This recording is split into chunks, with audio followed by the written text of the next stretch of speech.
os usos da cannabis sativa. A partir dela, dá para produzir medicamentos, papel, tecidos e até alimentos.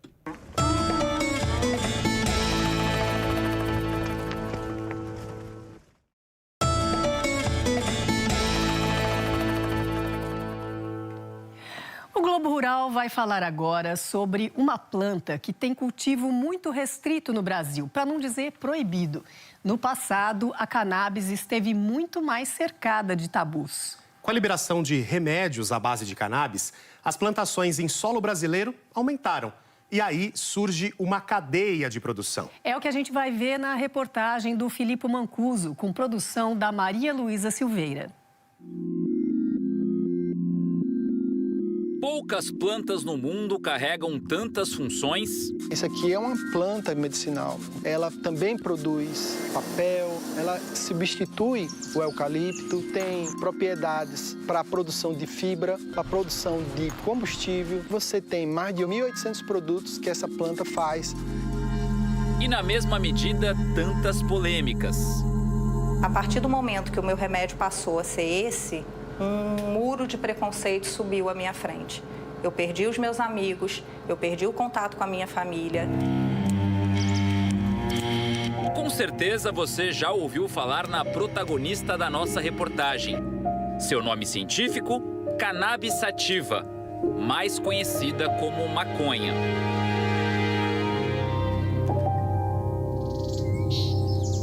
O fóssil mais antigo encontrado da cannabis ainda em estado selvagem revela que a planta já está no nosso planeta há mais ou menos 5 milhões de anos. Conta a história que o primeiro registro de uso foi há 12 mil anos no leste da China, o que leva muitos pesquisadores a acreditarem que a cannabis foi o nosso primeiro remédio. O princípio ativo é extraído da inflorescência, esse conjunto de pequenas flores que cobrem geralmente o topo da planta. Os benefícios terapêuticos da cannabis já são bem conhecidos. O que talvez nem todo mundo saiba são os outros usos da planta. Suas sementes, por exemplo, podem abastecer as indústrias de cosméticos, de alimentos. Do caule sai uma fibra super resistente para a fabricação de papel, tecidos e até blocos de construção. Um potencial enorme para uma planta de cultivo ainda proibido no Brasil.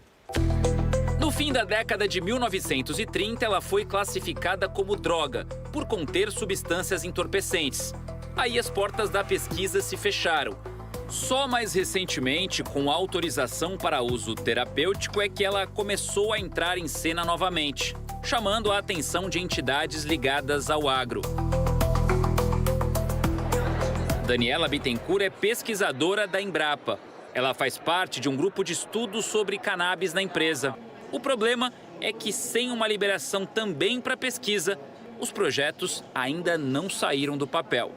Infelizmente, hoje ainda nós não desenvolvemos pesquisa com cannabis, né? A gente até solicitou autorização para dar início junto à Anvisa, que é um primeiro projeto que é focado na questão da criação de um banco de sementes, né, dentro lá do nosso banco de germoplasma. E da mesma forma, temos também mais outros 2 projetos, que é um voltado especificamente para o melhoramento genético da planta para fins medicinais e outro para fins industriais. Em 2015, a Anvisa autorizou a venda da cannabis com prescrição médica. Só que, como o cultivo no país ainda não é regularizado, os remédios precisam vir de fora. Plantar em solo brasileiro só com autorização da Justiça. Hoje, cerca de 40 associações têm permissão para cultivar a planta. Uma ajuda e tanto para pacientes que tinham dificuldade para comprar a medicação importada. O CB2, eu sei que ele está mais... Pedro Pierro é neurocirurgião e prescreve os remédios à base de cannabis. Eu não era um entusiasta da planta, eu não estava querendo que ela fosse remédio. Eu não estava difícil de acreditar naquilo. Não fazia sentido como algo tão antigo, que funciona tão bem, como isso me foi negligenciado o tempo inteiro, como é que eu nunca tinha ouvido falar disso? E para convencer as pessoas, né? Para você olhar assim para um pai e falar, olha, seu filho tem indicação de uma neurocirurgia para epilepsia, porém, nós temos ferramentas terapêuticas que podem ser utilizadas que são menos invasivas, como, por exemplo, canabinoides medicinais. Aí a pergunta, né? Cannabis da maconha? Doutor, abre a cabeça do meu filho, mas não dê maconha para ele. Apesar do estigma, o corpo da planta oferece uma farmácia inteira de possibilidades. São centenas de compostos, entre eles os chamados canabinoides, usados no tratamento de várias doenças. Os mais famosos são o THC, que tem efeito psicoativo, e o CBD, que age como um regulador do corpo. Sem causar alteração de consciência, ele ajuda a equilibrar o sistema nervoso central. O CBD é o mais usado em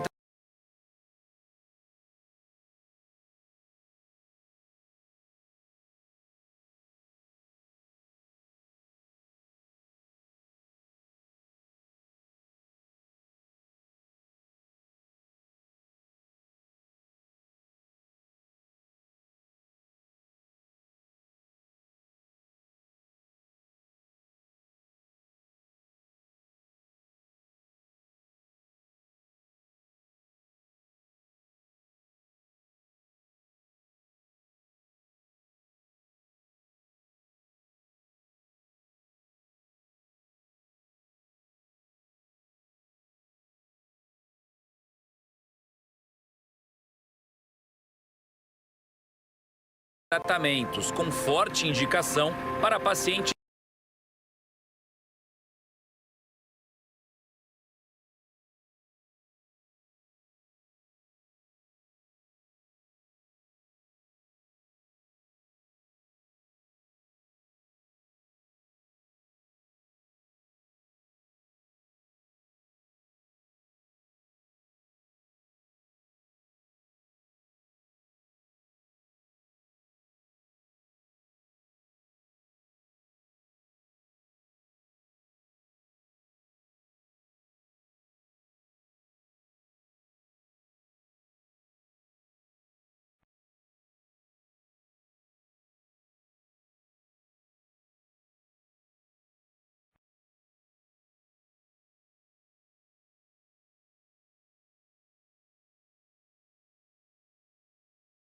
um cheeseburger suculento, 2 x-saladas ao ponto. Ok, senhorita. Valeu, pai. Nossa melhor drive-thru de todos os tempos. Drive-thru, né? Abra.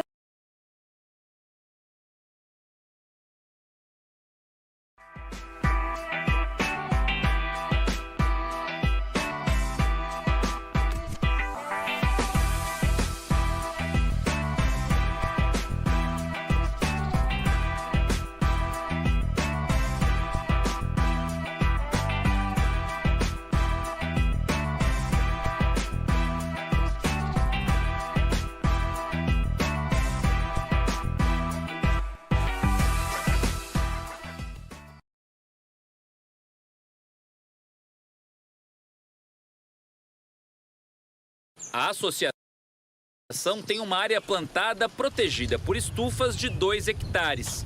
A gente está aqui no Jardim Clonal, onde a gente tem a garantia da manutenção genética. Aqui a gente tem hoje, em média, 60 plantas madres, né, que são plantas que já passaram por um processo já de seleção genética, desde a semente até aqui, mantendo as características desejáveis para a produção do óleo.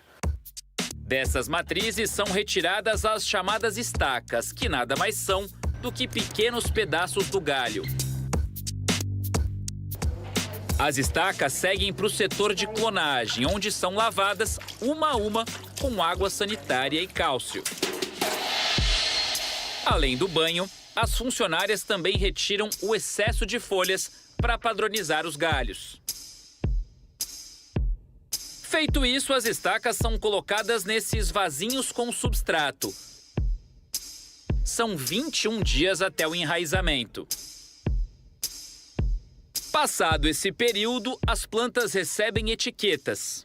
A gente consegue rastrear qual foi a planta-mãe, a gente já tem todas as descrições de canabinoides que a gente precisa, né? E todo o processo que foi feito até chegar nesse clone, e essa etiqueta acompanha a planta até a colheita. É uma ficha técnica da planta. Técnica. E também serve como uma prova para as autoridades de que toda a produção foi direcionada ao desenvolvimento de medicamento. Chegou a hora do transplantio. As plantas saem desses vasinhos e vão direto para os canteiros. São 200 plantas a cada setor, como esse daqui. O desenvolvimento da cannabis é muito rápido, diário. Dá para notar essa mudança de estágio a cada setor, com o aumento no número de folhas e também com o aparecimento das flores. São 90 dias, em média, do transplantio até a planta chegar no ponto de colheita. No cultivo medicinal, todas as plantas são femininas. É que só elas produzem o óleo que interessa na fabricação dos medicamentos.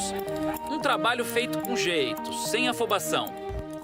Dona Maria José veio como temporária, gostou tanto do serviço que acabou ficando. Quando eu cheguei aqui, aí fui passando 15 dias, fui passando um mês, aí 3 meses, aí está na minha carteira. Aí a gente trabalha por uma causa, né? Uma missão, que é salvar a vida. Às vezes a gente está meio um dia mais estressada. Aí quando eu lembro daquelas mães que não dormem através de umas gotinhas de óleo, né, que o médico passa, os pais conseguem dormir. Aí eu quero ficar.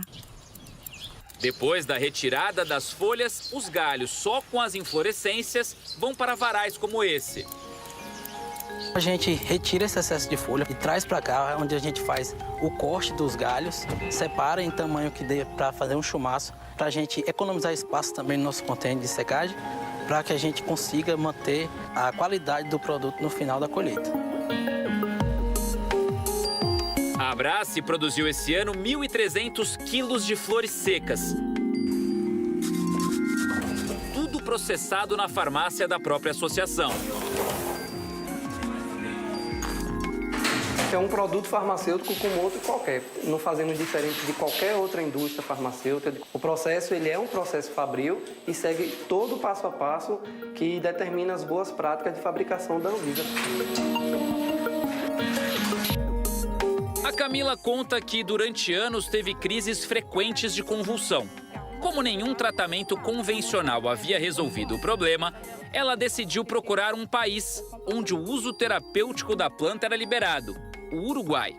Desde o primeiro dia que eu tomei o óleo, desde o primeiro dia fez efeito. Eu fiquei sem crises convulsivas durante 45 dias e voltei para o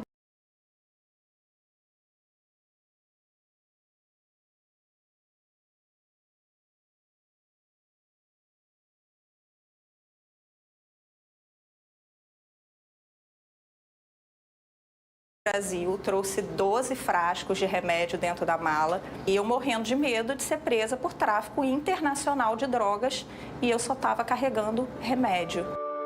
Quando os remédios acabaram, a Camila se viu sem saída. Foi quando uma grande amiga falou para mim: Camila, o seu remédio, ele é feito no Brasil. Foi quando eu vim conhecer a Abrace. Isso era 2017, foi quando eu conheci Cassiano.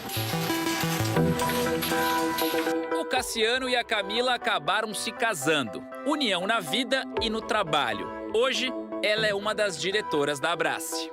Quando eu cheguei na Abrace, tinha 2.000 pacientes e hoje nós temos 52.000 pacientes. Um dia salvaram a minha vida e hoje eu tenho o prazer de fazer isso com outras pessoas.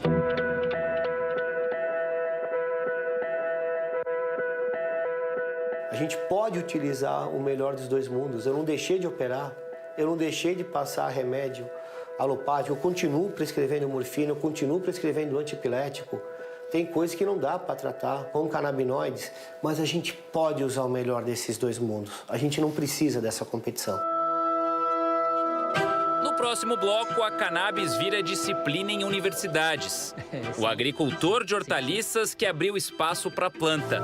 E como os remédios à base de cannabis chegaram à veterinária. Hortaliças é uma coisa visual. Se a gente tiver uma hortaliça bonita, sadia e saborosa, nós temos o sucesso, né? Agora, teor de canabinoides é uma coisa que a gente só consegue saber através de análise. Estão vendo esses pontinhos que parecem pequenos cristais brilhando nas flores? Pois é, eles são a chave de tudo. Essas estruturas são chamadas de tricomas, uma espécie de resina produzida pela cannabis que, além de proteger a planta contra pragas e o calor excessivo, ainda produz os canabinoides. Outro fator apontado como fundamental para o desenvolvimento da planta é entender o fotoperíodo dela. É como um relógio biológico. A planta sabe quando crescer e quando florescer pela duração da luz. Como nesse momento a estratégia aqui no cultivo é estimular um florescimento mais rápido das plantas, já que está chegando a colheita, é muito importante dosar o tempo de exposição delas à claridade. Por isso mesmo, sempre que dá 5 da tarde, as cortinas aqui da estufa começam a ser fechadas.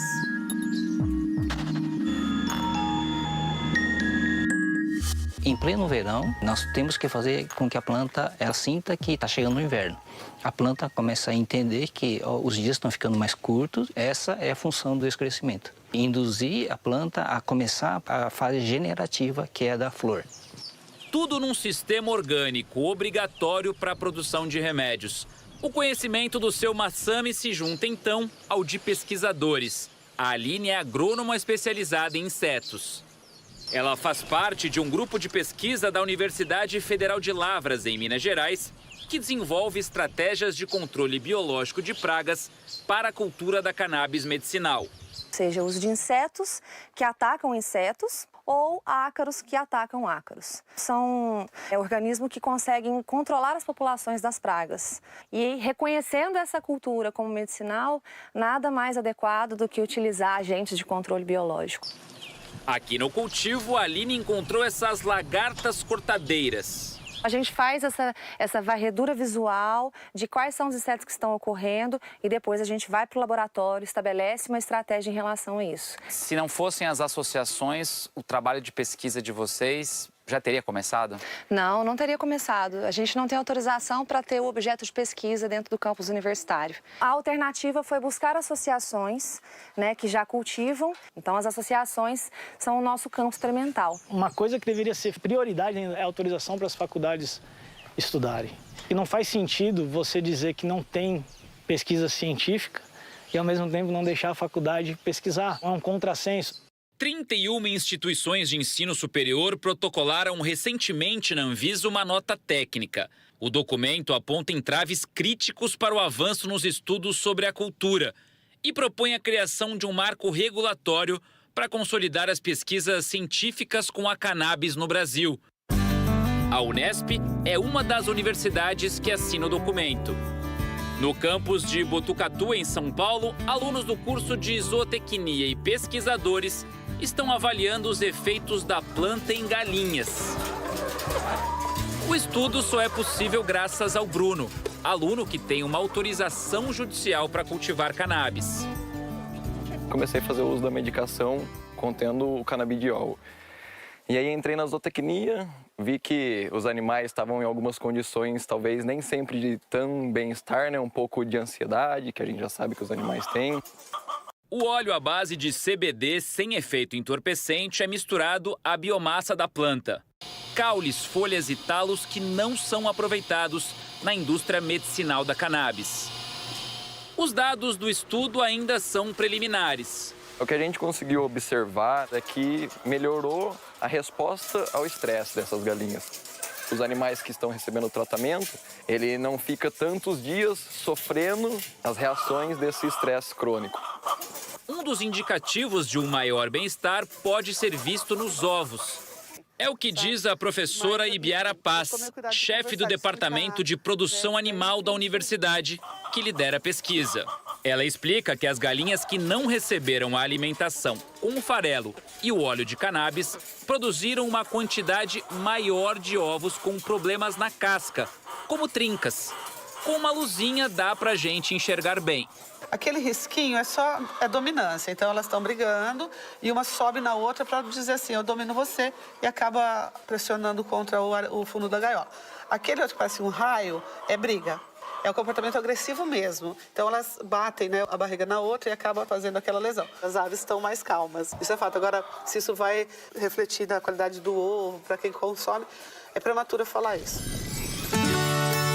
Uma resposta que a ciência não tem, ainda. Mais ao sul do Brasil, a Universidade Federal de Santa Catarina, em Curitibanos, criou um polo de desenvolvimento e inovação em cannabis, o PodCan. E desde 2018, tem aulas de endocannabinologia no curso de Ciências Agrárias. Do ponto de vista de um pesquisador, de um cientista, é maravilhoso.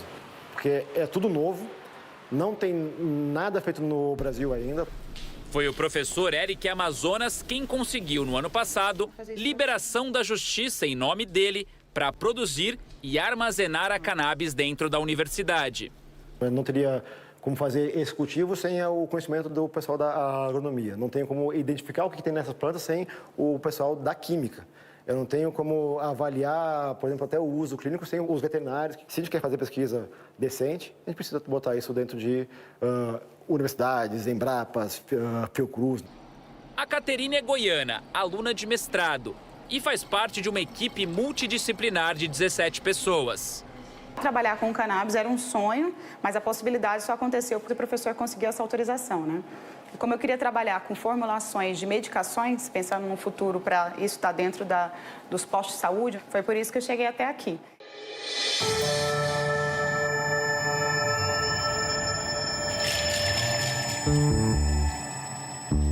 No fim do ano passado, a Anvisa liberou o uso veterinário da cannabis. Aqui nessa propriedade, em Florianópolis, Santa Catarina, um dos cavalos faz uso regular dos medicamentos à base da planta. É esse aqui, o Hope. Palavra que em inglês significa esperança. E conhecendo um pouco da história dele, é difícil imaginar um nome mais apropriado.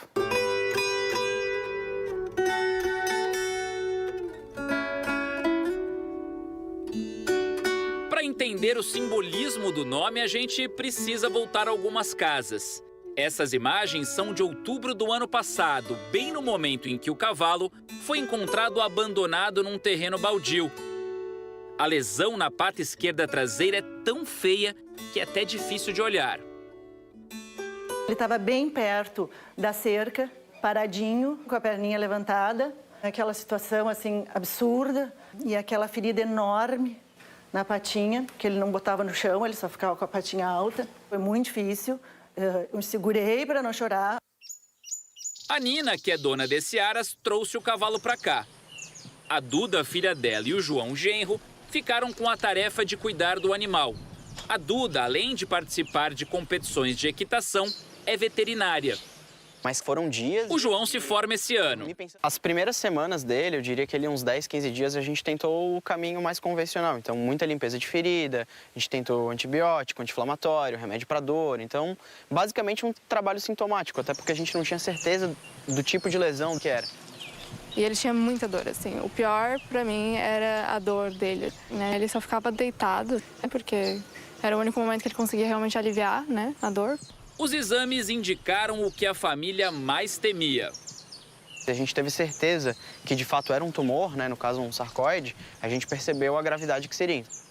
Sarcoide é um tumor agressivo na pele que afeta principalmente os cavalos. Foi nesse momento que a família decidiu dar umas gotinhas de canabidiol para o Hope. A gente não sabia ao certo se iria fazer alguma diferença, porque a gente não tinha nenhum estudo, né? Mas para dor crônica, pelo menos para isso, talvez fosse funcionar. E na primeira semana já deu para ver a diferença, principalmente na dor dele, né?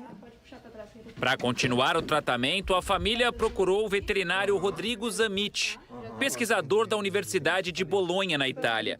Rodrigo é especialista em terapias com uso de canabinoides em cavalos. Foi ele que ajustou as doses da medicação. Daí em diante, o Hope não parou mais de evoluir. A gente pensou com óleo completo, com CBD, com THC, com bastante rico, né, com os canabinoides. A gente está fechando essa ferida, né, e a gente está num processo, na realidade, né, de diminuição desse câncer. Mas a gente ainda tem aí um terço final aí do nosso tratamento para a gente bater o martelo e dizer que a gente conseguiu, de fato, ter, né, a remissão desse tumor no paciente. Bah, foi bem legal.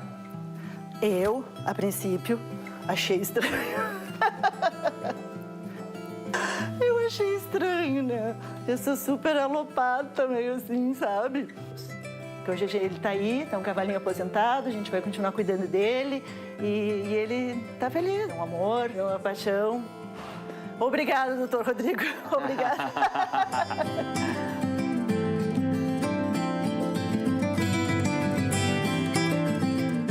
E no próximo bloco, a cannabis para além da produção de medicamentos. No nosso vizinho Paraguai, as sementes da planta se transformam em alimentos e cosméticos.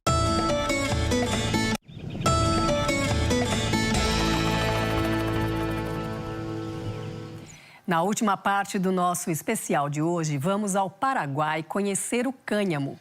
Ele é uma variedade não entorpecente da cannabis, já cultivado em 60 países. No nosso vizinho, as sementes da planta viram comida. Uma empresa que produz blocos de alvenaria e uma fábrica de roupas. Moda e construção civil unidas pela mesma matéria-prima, a fibra da cannabis. A planta é considerada uma das mais importantes fontes de fibras da humanidade. As cordas e velas das embarcações portuguesas que chegaram ao Brasil eram feitas com fibras da cannabis. Mais especificamente de uma variedade com baixo teor de THC, portanto não entorpecente, o cânhamo. De olho nesse mercado, cerca de 60 países já criaram regulamentos para permitir a produção da cannabis sob a definição legal de cânhamo industrial. Ultimamente, governos vêm utilizando essa palavra para distinguir cannabis com maior efeito psicoativo com menor índices de THC. No Brasil, no entanto, não existe produção porque o cultivo de qualquer variedade de cannabis é proibido, independentemente de sua concentração de THC. Com isso, nos campos de cultivo das associações, tudo que não serve para a produção de óleo acaba triturado e misturado à compostagem. Isso quando o material não é descartado. O que a gente quer trazer é olhar o cânhamo não só como remédio, mas para a utilização de outros fins, né? E aí a gente acha que o Brasil pode, como tem esse DNA agrícola, a gente pode entrar nesse mercado que vem em grande expansão. Bruno Pegoraro é presidente do Instituto Ficus, organização não governamental de pesquisas sociais e econômicas da cannabis. O Instituto elaborou, com o apoio da Embrapa, um estudo com recomendações para a regulamentação do cânhamo no Brasil. O documento cita, inclusive, alguns benefícios ecológicos da planta, verificados em pesquisas internacionais. Entre eles, pouco ou nenhum uso de agrotóxicos, menor necessidade de irrigação numa comparação com outras culturas, como a do algodão, por exemplo, capacidade de remediação de solos contaminados por metais pesados e até ganhos consideráveis de produtividade em rotação de culturas, como da soja e do milho.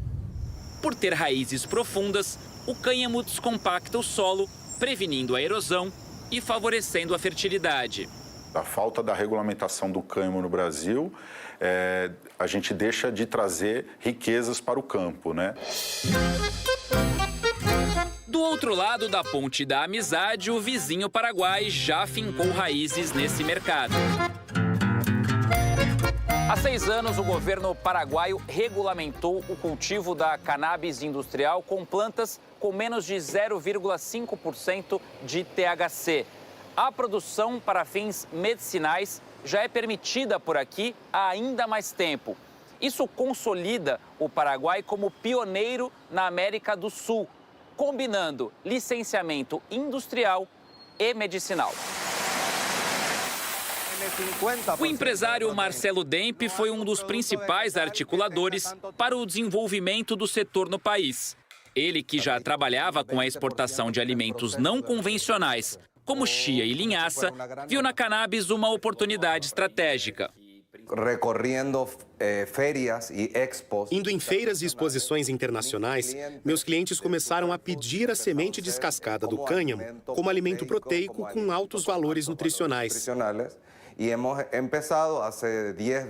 Há 10, 12 anos, começamos uma negociação com o governo da época para regulamentar no Paraguai a possibilidade de fazer uma cannabis industrial pensando em alimentos. Não psicoativo pensando em alimentos. Desde o início do marco legal para o cultivo da cannabis, o Paraguai já registrou 2 variedades de plantas para a produção de sementes. Outras 3 estão em processo de registro. Quem conduz as pesquisas de melhoramento genético é o agrônomo Frederico Zelarayan. Esse programa foi desenhado para adaptar as condições agroclimáticas do Paraguai a uma cannabis que antes não era daqui. Quando se traz algo de fora, é preciso adaptar, senão não funciona. Essa base foi o que abriu caminho a novas variedades que começamos a trabalhar. Um caminho que tivemos que passar para hoje em dia ter um leque de variedades completamente adaptadas, funcionais. Nós visitamos uma das 3 fábricas da empresa para o processamento das sementes em Luque, a 15 quilômetros da capital Assunção. Aqui, mais de 700 quilos de grãos são limpos e esterilizados por hora. Do grão prensado surge um azeite, sem qualquer tipo de canabinoides, de psicoativos. Um azeite muito utilizado na alimentação. O resto da matéria-prima se transforma nesse subproduto, uma espécie de torta de cannabis, que depois de moída vira aquela farinha ali. É a semente se desdobrando em possibilidades. Possibilidades que chegam ao consumidor na forma de sachês, frascos, potes. São mais de 200 produtos à base de cannabis nessas prateleiras para os mais diferentes usos. Tem chás, rações animais, vários tipos de cosméticos, farinhas e até barrinhas proteicas. Com o azeite alimentício do cannabis, é apto para gente diabética, para criança, não tem açúcar, então é 100% natural. E você me conta.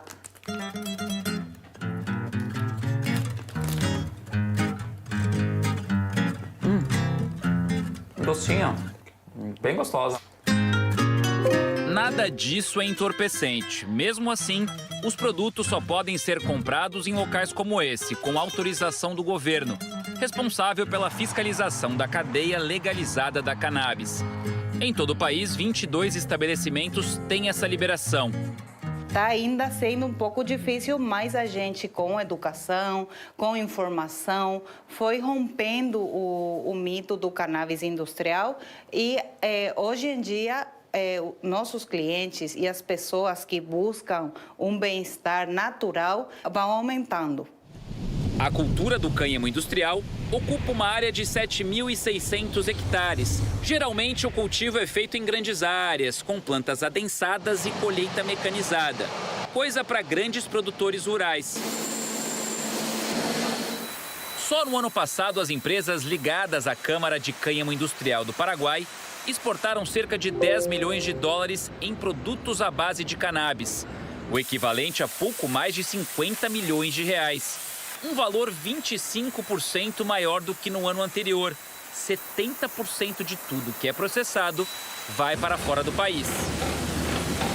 Por trás da expansão comercial existe um outro objetivo: lidar com um problema real do país: o cultivo ilegal para a fabricação de drogas na zona rural.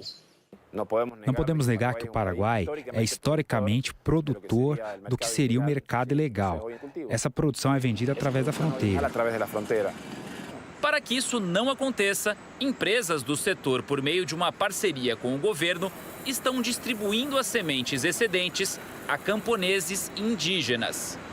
Nossa ideia é desenvolver como um cultivo completamente legal, que seja um benefício tanto para o produtor, quanto para a empresa e também para o governo. Comunidade indígena Cuetuvi-Coeti, no município de Ibuipitá, quase na divisa com o Brasil. Emiliano é um dos líderes da comunidade e enxerga o programa de distribuição de sementes como uma forma de corrigir distorções históricas. Enquanto me mostrava a comunidade, contou que as poucas famílias beneficiadas conseguiram melhorar pelo menos um pouco o padrão de vida. Para sobreviver, tínhamos que vender um pouco da plantação de feijão, amendoim, mandioca. Pero esta plantação de cânhamo A cannabis ajuda a trazer um dinheiro extra para as famílias. A gente consegue comprar pequenos animais, galinhas, porcos e comprar alguma coisa para casa, para a esposa, para a mamãe, para a família, para melhorar a qualidade de vida.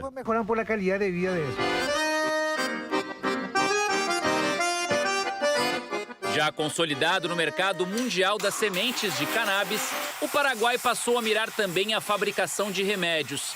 Um dos principais clientes do empresário Marcelo Dempe está no Brasil. O Paraguai é um provedor da Secretaria Municipal de Saúde de São Paulo. Nossos óleos são prescritos para 15 patologias e os pacientes retiram os remédios de maneira gratuita. Remédios, tecidos, materiais de construção, alimentos. Tudo da mesma fonte. Para Daniela Bittencourt, pesquisadora da Embrapa, a cannabis tem a vocação necessária para ser a commodity do futuro do país. Mas para isso, é preciso acelerar o passo. A gente precisa aí o envolvimento de várias frentes. Então, não é só, vamos permitir o plantio da cannabis no país, mas a gente precisa criar meios para que isso realmente se transforme numa cadeia produtiva. Quem sabe a cannabis não será uma nova soja, né? E a gente tem aí uma abertura aí de um mercado, sejamos um grande player aí no mercado canábico mundial.